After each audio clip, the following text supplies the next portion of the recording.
Hey guys, Letter Magic here, and people were waiting for me to weigh in on this one, but I had to do some research first, unlike other people covering it. So it's official, the Magic Pro League and the, I don't know, one below it, the Magic Rivals League, have both been completely and utterly deleted. They're canceled, and allegedly they're not coming back.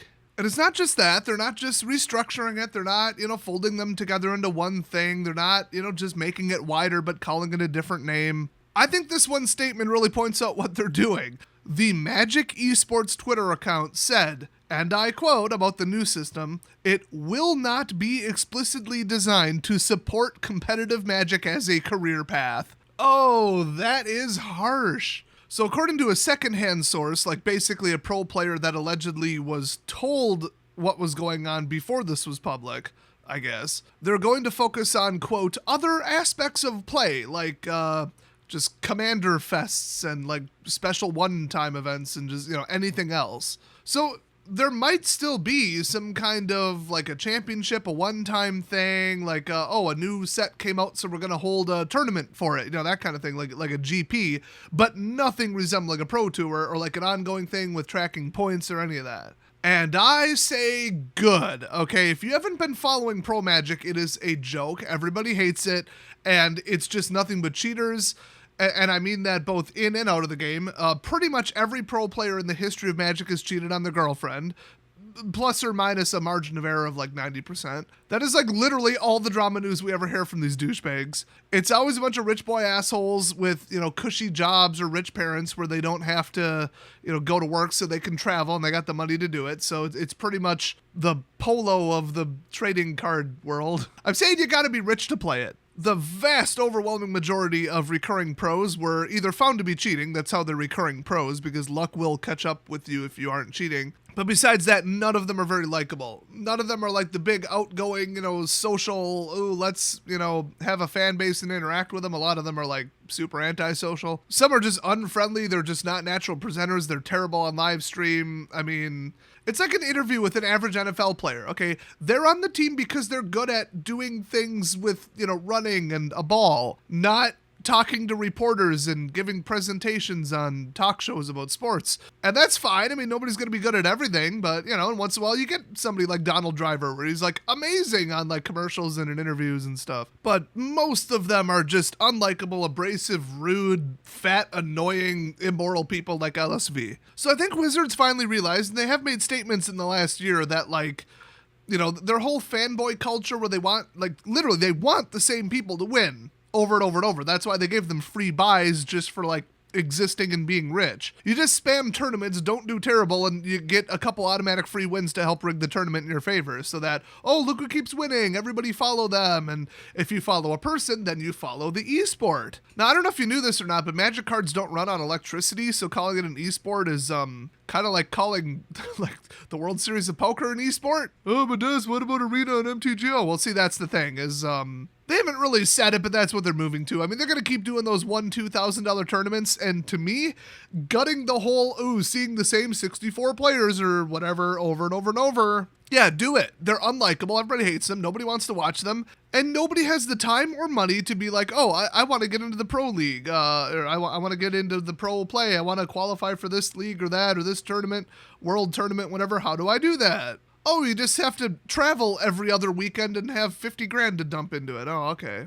So Magic Esports did say there won't be Magic as a career. Like they're not going to have a group of handpicked people, invite only, none of that. It's just going to be like start from the bottom every single tournament. Just you enter, you might come in first. None of this, oh, how many points do you have? Wait a couple months. None of that crap, which good. Everybody hated that. Literally everybody but the pro players abusing the system to keep winning hated that stupid system. It was unfair, it was expensive, and it was stupid. And you know why the MTG Arena tournaments were so popular? It's because you could enter and within 2 days, you could finish in the top. You could go from, I guess I'll enter this with free coins that I got just for playing Arena to, oh, I'm getting a check for $2,000. So Magic Esports did say that there will be Grand Prix, PTQ, and Pro Tour like events, but nothing, I guess, like chained together. They say our focus will be on the amount of play and the prize money, and less focused on the lifestyle or it being economically self-sustaining.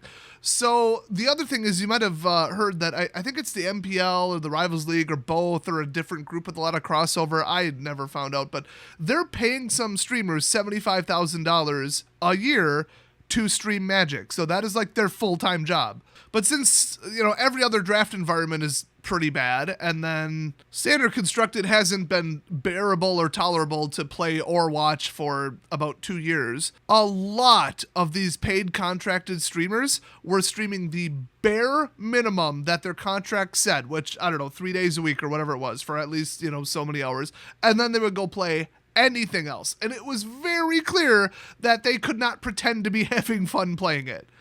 It's sad, but it's true. If I recall, at least 1 or 2 people literally just quit. They said, I can't stand this game. I'm done pretending that I'm having fun playing it, and I'm out. Literally turning down $75,000 a year to not have to play Magic. And these are people who didn't have 10,000 paid subscribers on Twitch. You know what I mean? Like, they were turning down money because it just wasn't worth it to be forced to play Magic. Holy crap, guys. For 75 grand, even I'd pretend I was having fun playing Magic. I would find the fun. I would go looking for it like Dora the Explorer, dude. I would be on a quest to find something that I could play on stream. Hell, I would just resort to trolling people or playing against Sparky. 75 grand, come on, people. I'll just play 30 land, 30 counterspell decks and just see how long it takes the opponent to forfeit. That is kind of fun. Trolling Magic players is actually pretty fun. So, wow, was this falling apart. Every one of them was so damn fake, pretending that Standard Constructed wasn't a complete slog, and that they weren't, pigeonholed into running one of 3 decks, and if they didn't, they'd lose every damn match. It was an absolute joke. It was a complete joke. And so, the whole, it's not a career path, we're not focused on economically self-sustaining or lifestyles, that means they're not paying streamers anymore. And I believe that actually, I think that was announced a while ago that they weren't paying streamers. I don't know if that's even public knowledge or if that was leaked to me, but I thought I heard that they're canceling all the streamer contracts. But if not, they basically announced it now, if you read between the lines. So that's going to save them a hell of a lot of money. Millions of dollars that they could put into prize support, and then they don't have to sit there and fly out the pros and give them free hotel stays and all this other nonsense, once paper tournaments resume.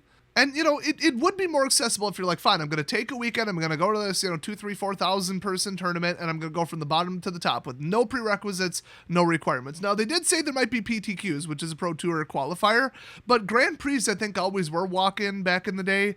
So more of that, a one-and-done thing where you can go from, amateur to pro in one day, kind of, just by earning it, by being the best player and getting the right cards. And that's the way it should be. And that's, like I said, that's why Arena was so attractive, is because for those, you could do it all in one weekend and you don't even have to leave your house. So the old messaging was, you're never going to do it unless you dedicate all your life, time, and tons of money to it, so just give up. It's not worth it. And the messaging now is anybody can do it. Come out and come to the tournament. No prerequisites. Let's go. Or maybe one qualifier. Maybe it's online. Just real simple. Just anybody who wants to jump into it, go to it. You want to go to 10 tournaments? You want to go to 1 tournament? Do it. You're an hour pro player. Congratulations. Make it more approachable and welcoming and that kind of stuff, that is nice. That is really nice. Now, there's still going to be the cheating problem. There's still going to be the problem with, tons of people getting together in one area. You go to CES or E3 or something, there is a 100% chance that you're coming home with an illness, some kind of cold or flu. That was every year. They called it the con crud or whatever. Go to any Comic Con or clone of it, you're coming home sick. Everybody is going to be sick when they go there. Well, if they have dedicated staff now that actually gives a crap about washing surfaces and they recirculate the air faster and maybe hold some of it outside or something, or open a damn window, or start enforcing hygiene or checking temps and that kind of stuff, they might be able to avoid that. But if you're going to hold an event after 2020 where everybody is guaranteed to come home with a pathogen and spread it back to their home state or country, that's going to be frowned upon, even if COVID is completely eliminated, which I think we're years away from potentially. So I just don't see something like that being allowed, or even being seen as a good idea. So I don't think that's coming back, but I think they're going to hold some pretty big stuff, just move it to Arena and MTGO.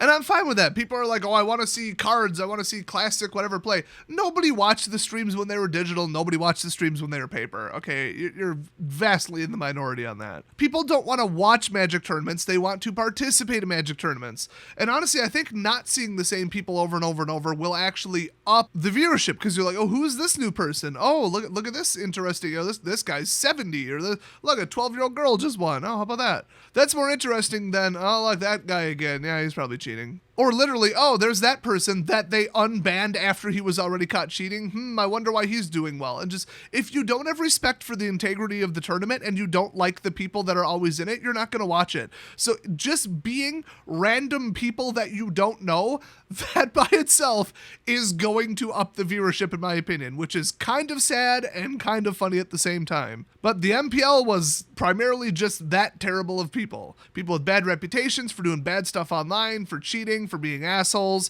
to their fans, to their significant others. So yeah, I mean, I think this is a positive move. People are like, oh, it's the end, Magic's dying, blah, blah, blah, whatever. Yeah, no, they're just moving to something that people don't hate quite as much. I mean, that is the best way to summarize this. So my take on it, remember, I've been following very closely, like, changes to the esports and the competitive leagues and what they're doing and that kind of stuff, and what worked and what didn't, and what people liked and what they didn't. You know, I don't really, watch the events, but I've been following the news and the changes very closely, and I am telling you, they are doing this because the MPL, the Rivals Leagues, are impossible to get into from everybody's perspective, and everybody hates most of the people in them. And paying streamers an outrageous amount of money to stream Magic when they just do the contractual minimum and pretend they're having fun and everybody can see right through it and they get no viewers, it doesn't work as a business model. They just figured that out. Now they're going to save, I did the math. It was several $1 million that they're paying out. I mean, you got to be kidding me. So I'm looking forward to like a $10,000 tournament on Arena. That would be great. And the thing is, it scales up. I mean, you start waving like big money, like 25 grand, or like a full prize, like 250 grand in front of people's faces. Well, one, you're gonna have to fix the disconnection and the potential hand spying, cheating, and hacking that's potentially going on in Arena, maybe. But then the number of entries are gonna scale up, so you better also scale up the servers. I think they just learned that last weekend. But well, Wizards doesn't really learn anything, so I wouldn't exactly assume that. But yeah, I mean, it should be interesting. Seeing what they do for the next couple tournaments in like the end of 2021, see what they announce, what the prizes are, and how you get into them. Now, there's one thing I definitely want to throw in here. Remember, they were down to one company throwing all the GPs and Pro Tours and all that crap, or Magic Fests or whatever the hell they called them. That was Channel Fireball Events. They do not exist anymore. They closed. They are disbanded. They are no more. So there is nobody to run these tournaments in person. For paper, in-person travel tournaments, there is nobody left to run them. Just keep that in mind. And I would love to see Wizards try to do it, or hire some overpriced contractor to try to run it when they know nothing about Magic. Both of those would be equally a disaster. So if they do announce we're doing a Grand Prix, don't go to it. Oh my God, don't go to it. It is going to be an absolute cluster. Trust me. Even with Channel Fireball running it with all the experience they had, they would screw up and it would be a mess. Nobody knew when to show up and it was just confusion. And then the prize support was cut, and then the vendors were all pissed because they were charging double, and it was a nightmare. Oh, and don't forget the construction of the jackhammers. That was a fun one, where there was nonstop jackhammering noise driving everybody absolutely insane, and they had to move the entire GP or Pro Tour or whatever it was, like across the street to a different venue, and then probably sue the venue for lying about the construction timing. They could all be digital from now until the end of time, and I don't think anybody would honestly give a crap. So hopefully that's where we're going, but I think in the meantime it is, because like I said, they don't have anyone to run these tournaments. So hey, thanks for watching, everybody. That's my take on all this nonsense. It is a move in the positive, but it sure is an embarrassment for the bullshit that they tried to pass off as pro play in the last couple of years. So, good riddance, and I'll see you guys next video.